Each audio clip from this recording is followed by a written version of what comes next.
Hello students, I am doctor Vinod Kamle. इस particular chapter के अंदर हम लोग अलग अलग टाइप के प्राइवेट सेक्टर ऑर्गेनाइजेशंस पढ़ रहे हैं, जिसमें हमने सोल प्रोप्राइटरशिप के बारे में पढ़ा, पार्टनरशिप फर्म के बारे में पढ़ा। अभी हम लोग इस वीडियो से जॉइंट इनटू फैमिली बिजनेस के बारे में पढ़ने वाले हैं, जिसके अंदर हम लोग जॉइंट इनटू फैमिली की बिजनेस का कॉन्सेप्ट क्या होता है, उसके फीचर्स क्या है, फिर उसके मेरिट्स क्या है, डीमेरिट्स क्या है, ये सब पढ़ने वाले हैं। तो इस पर्टिकुलर वीडियो में हम लोग जानेंगे कि जॉइंट इनटू फैमिली बिजनेस क्या है और उसके फीचर्स क्या है। So let us start.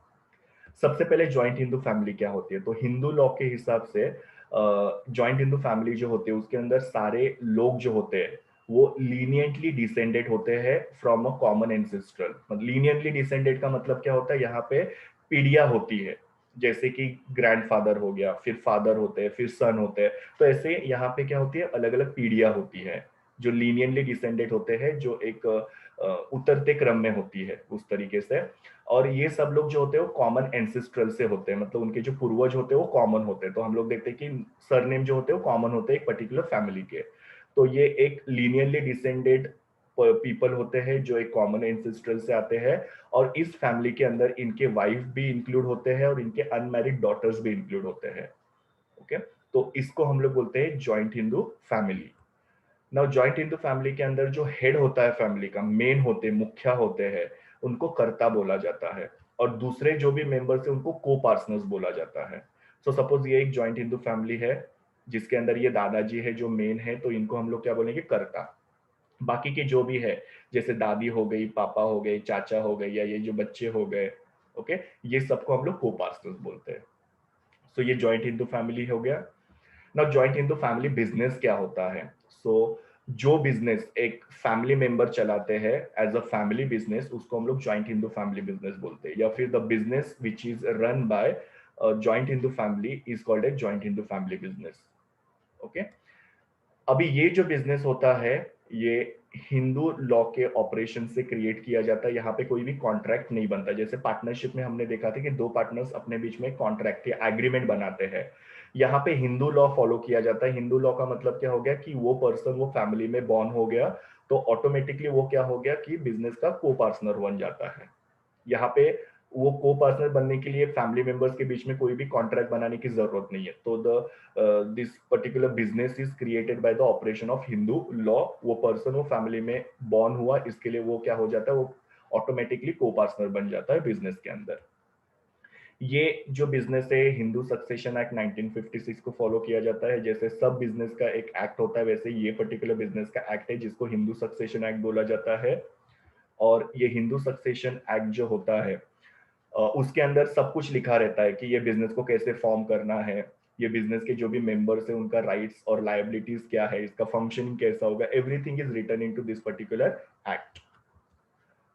यहाँ पे एक इंपॉर्टेंट चीज याद रखना है कि महाराष्ट्र में 1994 से फीमेल मेंबर जो है वो जॉइंट हिंदू फैमिली के अंदर को पार्टनर्स ही एंजॉय करते हैं। मतलब वो भी बिजनेस में क्या हो सकते हैं, को पार्टनर्स बन सकते हैं। सो यहाँ पे देखो, फीमेल्स को इक्वल अपॉर्चुनिटी दी गई है महाराष्ट्र के अंदर, और वो भी 1994 के बाद में। तो ये ऑब्जेक्टिव के लिए आपको आ सकता है, तो ये याद रखना जरूरी है, और अदरवाइज भी आपको जनरल नॉलेज के लिए याद रखना है। अभी यहाँ पे हम लोग को दो स्कूल ऑफ थॉट्स पढ़ने हैं अंडर हिंदू लॉ। पहला है मिताक्षरा और दूसरा है दया भाग्य। हम लोग ये दोनों को डिटेल में पढ़ते हैं कि ये दो स्कूल ऑफ थॉट्स क्या होते हैं। तो पहला मिताक्षरा स्कूल ऑफ थॉट है, उसके हिसाब से क्या होता है कि जैसे ही कोई लड़का फैमिली में बॉर्न होता है, उसको अपने फादर के साथ साथ जो भी एंसेस्ट्रल प्रॉपर्टी है उसके अंदर इक्वल अधिकार मिल जाता है। मतलब उसको भी वो प्रॉपर्टी में हिस्सा मिल जाता है जैसे उसका वो बॉर्न हो गया। एंसेस्ट्रल प्रॉपर्टी का मतलब क्या होता है कि जो पूर्वजों से चलती हुई उनकी प्रॉपर्टी होती है। पापा की खुद की प्रॉपर्टी होगी तो उसके अंदर वो बच्चा अपना अधिकार नहीं जता सकता है, बट अगर एंसेस्ट्रल प्रॉपर्टी है तो उसके अंदर बच्चे को अधिकार मिल जाता है फादर के साथ साथ। और बच्चा अगर चाहे तो अपना जो प्रॉपर्टी है उसके लिए डिवीजन मांग सकता है कि मुझे मेरा हिस्सा चाहिए करके। ओके, उसको बोलते हैं मिताक्षरा लॉ, कि बच्चे को उसके जन्म के साथ साथ ही पापा के प्रॉपर्टी के अंदर पूरा का पूरा जो होता है वो अधिकार मिल जाता है।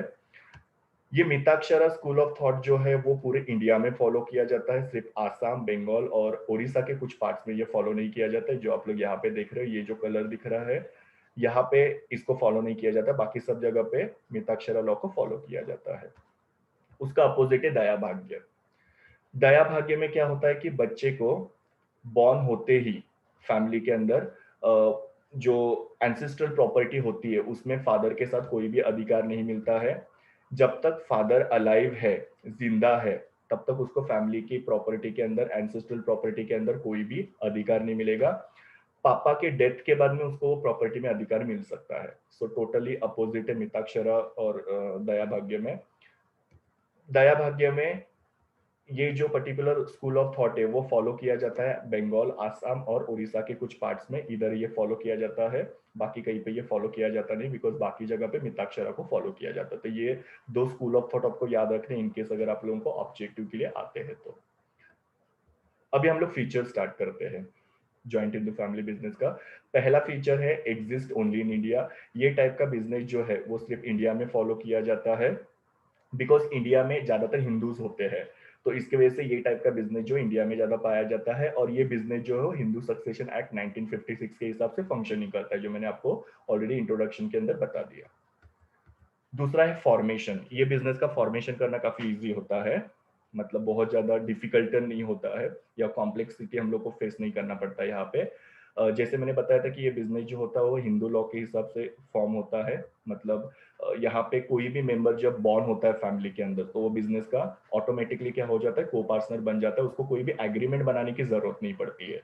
तो हिंदू लॉ के हिसाब से वो ऑटोमेटिकली क्या हो गया, बिजनेस में को पार्टनर बन जाता है।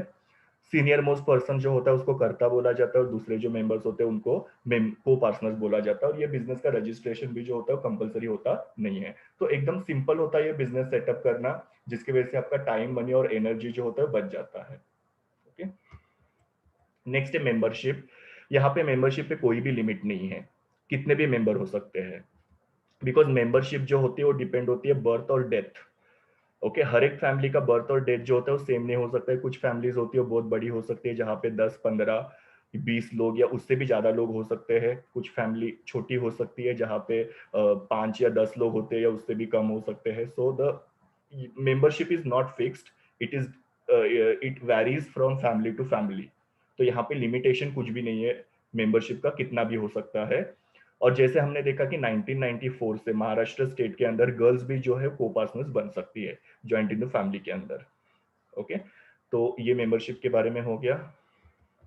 जॉइंट ओनरशिप, जो भी प्रॉपर्टी होती है joint in the family business की, वो जॉइंटली ओन की जाती है कर्ता और को पार्टनर्स के द्वारा। सारी जो 3 जनरेशन होती है, जैसे मैंने बताया था, ग्रैंडफादर, फादर और सन, तीनों भी जो है वो बिजनेस प्रॉपर्टी के जॉइंट ओनर्स कहलाए जाते हैं। कर्ता जो होता है वो सारी प्रॉपर्टी का कस्टडियन होता है, मतलब कर्ता के पास वो सारी चीजें जो होती है वो उसके कस्टडी में रखी जाती है। तो ओनरशिप यहाँ पे जॉइंट में होती है को पार्टनर्स की और कर्ता की। Good credit standing. ना, गुड क्रेडिट स्टैंडिंग का मतलब क्या होता है कि यहाँ पे बैंक और फाइनेंशियल इंस्टीट्यूशन जो होते हैं वो ज्वाइंट इन फैमिली बिजनेस को लोन देने के लिए रेडी होते हैं, जो काफी अच्छी चीज है। अभी बैंक और फाइनेंशियल इंस्टीट्यूशन इनको क्यों लोन देते हैं, बिकॉज कर्ता की लायबिलिटी क्या है, अनलिमिटेड। उनको पता है कि इनकेस अगर ये बिजनेस लॉस में भी चला गया तो कर्ता अपनी पर्सनल प्रॉपर्टी बेचेगा और इनका लोन रीपे करेगा, तो इनका पैसा डूबने वाला नहीं है। तो बिकॉज कर्ता की लायबिलिटी अनलिमिटेड है, बैंक और फाइनेंशियल इंस्टीट्यूशन इनको लोन देने के लिए रेडी होते हैं, और इसको ही हम लोग बोलते हैं they are enjoying good credit standing in the market. Okay, management. ये बिजनेस का पूरा मैनेजमेंट जो होता है वो करता देखता है, को पर्सनल ज्यादा इसमें पार्टिसिपेट करते नहीं है। ओके, कभी कभी को पर्सनल जो होते हैं, करता जो होता है को पर्सनल से थोड़ा सा कंसल्टेशन वगैरह कर सकता है डिसीजन लेने के लिए, बट अदरवाइज सारा जो मैनेजमेंट जो होता है, जैसे प्लानिंग करना है, फाइनेंस का अरेंजमेंट करना है, मार्केटिंग करना है, डिसीजन मेकिंग करना है, सो सारी जो चीजें होती है वो कर्ता के द्वारा ही मैनेज की जाती है। सो पूरा का पूरा मैनेजमेंट जो है कर्ता के हाथ में रहता है, और थोड़ा बहुत कर्ता जो होता है को पार्टनर्स के साथ डिस्कशन कर सकता है या कंसल्टेशन कर सकता है। Profit sharing. नाउ ये जो बिजनेस है यहाँ पे कोई एग्रीमेंट नहीं बना जाता है, मतलब जैसे हमने देखा था कि पार्टनरशिप के अंदर एग्रीमेंट बनता है और एग्रीमेंट के अंदर वो प्रॉफिट शेयरिंग का रेशियो लिखा रहता है, तो यहाँ पे कोई एग्रीमेंट नहीं है। तो यहाँ पे कोई स्पेसिफिक ऐसा रेशियो नहीं है जिसमें प्रॉफिट को शेयर किया जाता है। ओके, और प्रॉफिट का रेशियो जो होता है वो कैसे होते रहता है, चेंज होते रहता है। जैसे ही मेंबर का बर्थ हो गया या डेथ हो गया तो उसके हिसाब से उनका रेशियो जो है वो क्या हो जाएगा, चेंज होते रहेगा। तो यहाँ पे प्रॉफिट शेयरिंग का रेशियो जो है वो फिक्स नहीं होता है। ओके वो अपने म्यूचुअल अंडरस्टैंडिंग से जो होता है प्रॉफिट को शेयर करते हैं, और ये प्रॉफिट का शेयरिंग का रेशियो जो होता है वो बर्थ और डेथ जो होती है मेंबर्स की उसके ऊपर डिपेंड रहता है। So this was all about your features of joint in the family business. ये मेरे यूआरएल है जहां से मैंने इमेजेस लिए हैं। Thank you students, please do like share comment and subscribe to my YouTube channel and also recommend my channel to your friends. We will meet in the next video.